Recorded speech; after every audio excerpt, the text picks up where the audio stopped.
Hello everyone, देखिए अब numerical करते हैं हम। जो अभी पिछली वीडियो की थी हमने applications of Biot Savart's law की, थर्ड एप्लीकेशन थी जो कौन सी थी वो magnetic field due to straight wire, उसी के ऊपर है ये न्यूमेरिकल। तो देखो जरा, देखो इसमें एक स्क्वायर दिया हुआ है और इस स्क्वायर के सेंटर पर आपको मैग्नेटिक फील्ड निकालना है। ठीक है, तो सेंटर पर आप कैसे निकालोगे मैग्नेटिक फील्ड, सोचने की बात है। देखो आपके दिमाग में आना चाहिए कि ये जो स्क्वायर है इसमें ऐसे लग रहा है ये चार वायर्स हैं, एक ये है, एक ये है और एक ये है और एक ऊपर वाली। ठीक है, तो इसको मैं यहाँ पर बना के दिखाता हूँ आपको। देखो ये इस तरीके से मान लो ये एक स्क्वायर है।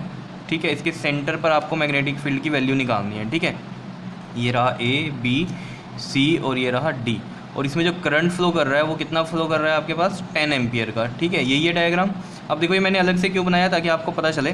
देखो ये 1 मीटर की है, एक साइड स्क्वायर की 1 मीटर की है, तो सभी साइडें क्या होंगी 1 मीटर की होंगी, साइड्स इक्वल होती हैं। ठीक है, तो अगर ये 1 मीटर की है तो यानी कि ये वाली जो दूरी है ये कितनी होगी, सोचने की बात है। देखो ये 1 मीटर है तो ये भी कितना है 1 मीटर है, ये पूरी 1 मीटर है तो ये भी 1 मीटर है और ये वाली भी 1 मीटर की है। ठीक है, तो ये 1 मीटर है, इसके हाफ में क्या होगा, इसका हाफ 0.5 यानी कि उसका 1/2, मतलब 1 का 1/2 कर सकता हूँ ना मैं, उसी को 0.5 बोल रहा हूँ।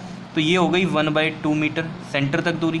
समझ रहे हो बात को। देखो ये यहाँ से यहाँ तक की पूरी लाइन भी कितनी होती है 1 मीटर की होती है ना, और सेंटर कहाँ होता है हाफ में। समझ रहे हो, तो ये 1/2 मीटर की हो गई। ठीक है, मैं ऐसा क्यों कर रहा हूँ, देखो अगर आपको याद है पिछली एप्लीकेशन उसमें क्या था, स्ट्रेट वायर के लिए था। तो ये देखो अगर ये ए डी आप एक स्ट्रेट वायर मान लो और ये ओ पॉइंट है कि जहाँ पर आपको मैग्नेटिक फील्ड निकालना है, तो क्या ये सेम ऐसा नहीं लग रहा जैसे पिछली एप्लीकेशन थी magnetic field due to straight wire.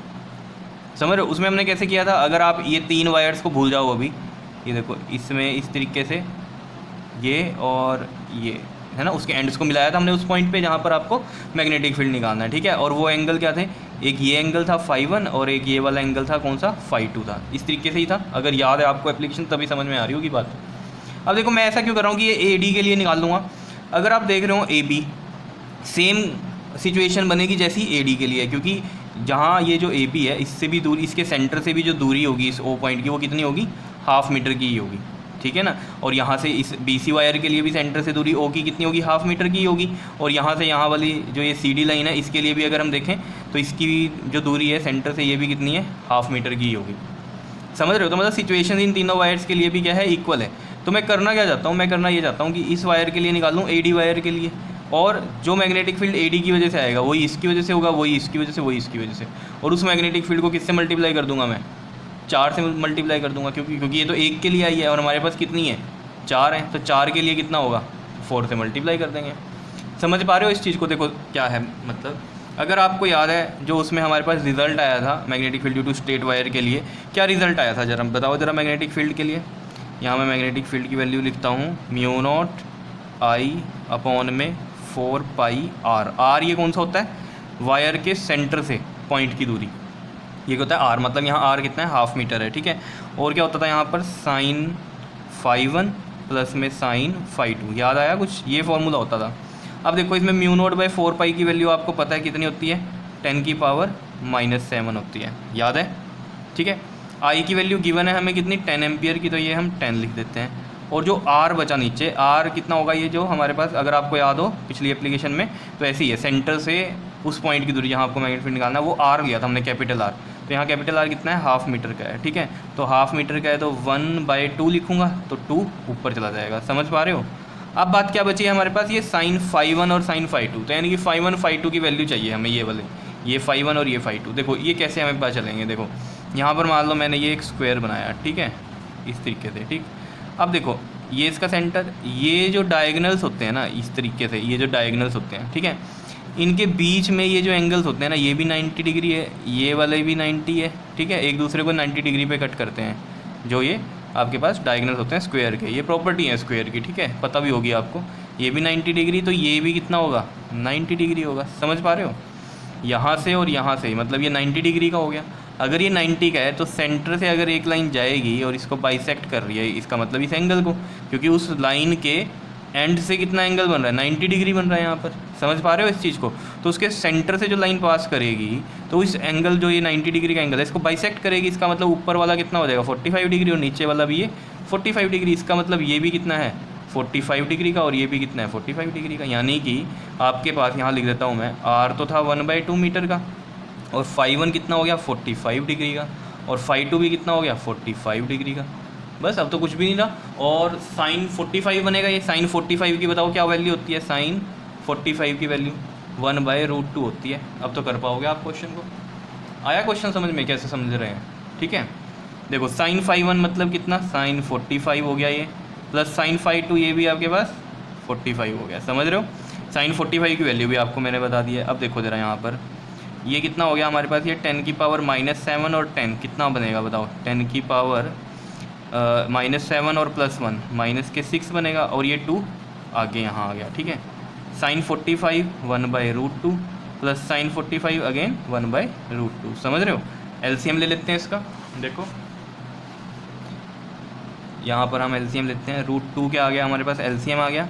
समझ रहे हो ना, √2 कैसे आया है, दोनों चीज़ें सेम है तो वही आ जाएगा एलसीएम। ठीक है, √2 को √2 से डिवाइड करो 1 आएगा, 1 × 1 1, √2 को √2 से डिवाइड करो 1, 1 × 1 1, ये बनेगा।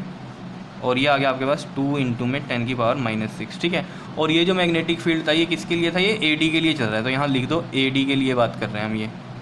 ठीक है, बी के नीचे एडी। ठीक है, clear, magnetic field due to AD. अब ऐसे ही सभी के लिए होगा तो हम क्या करेंगे डायरेक्ट, या तो क्या करो इसके लिए भी वही सेम वैल्यू लिख देंगे, इसके लिए भी, और उन चारों को ऐड करेंगे। नहीं तो बढ़िया क्या तरीका होता है, एक के लिए निकाल दो, उससे 4 से मल्टीप्लाई कर दो। ठीक है, देखो ज़रा अभी समझ में आएगा, 2 × में 10 की पावर -6 इंटू में ये कितना हो गया आपके पास 2 अपॉन में √2, इस तरीके से। ठीक है, रूट में नीचे वैल्यूज़ नहीं रहने देते हम, तो हम क्या करेंगे इसको, देखो 2 को मैं ऐसे लिख सकता हूँ √2 × √2, कैसे बताओ कैसे लिखा 2 को √2 × √2।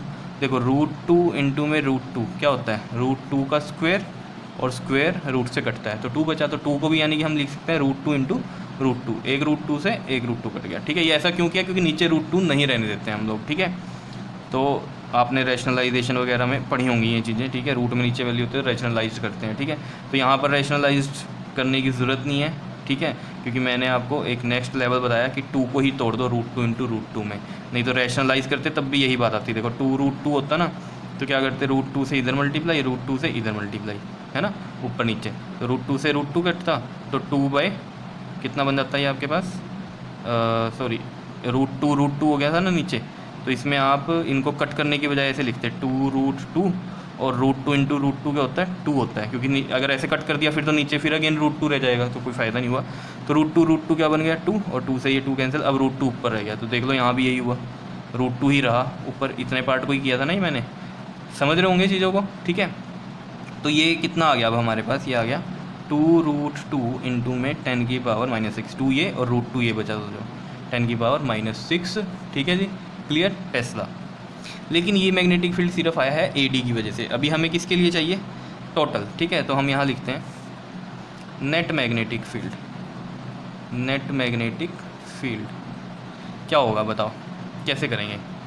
देखो या तो क्या करो आप, जिस तरीके से ये निकला है 2√2 × में 10 की पावर -6, इसके लिए भी लिख दो, ए बी के लिए भी 2√2 × 10 की पावर -6, ऐसे ही BC के लिए और CD के लिए, और चारों को ऐड कर दो तो टोटल मैग्नेटिक फील्ड आ जाएगा। लेकिन सबसे बेस्ट क्या है, ये जो वैल्यू आई है इसको ही क्या करो आप 4 से मल्टीप्लाई कर दो तो वही बात आएगी। ठीक है, तो हम यहाँ लिखेंगे 4 × में B/AD, तो 4 × में BAD कितना, 2√2 × में 10 की पावर -6, कितना आ जाएगा ये 8√2 × में 10 की पावर -6 टेस्ला।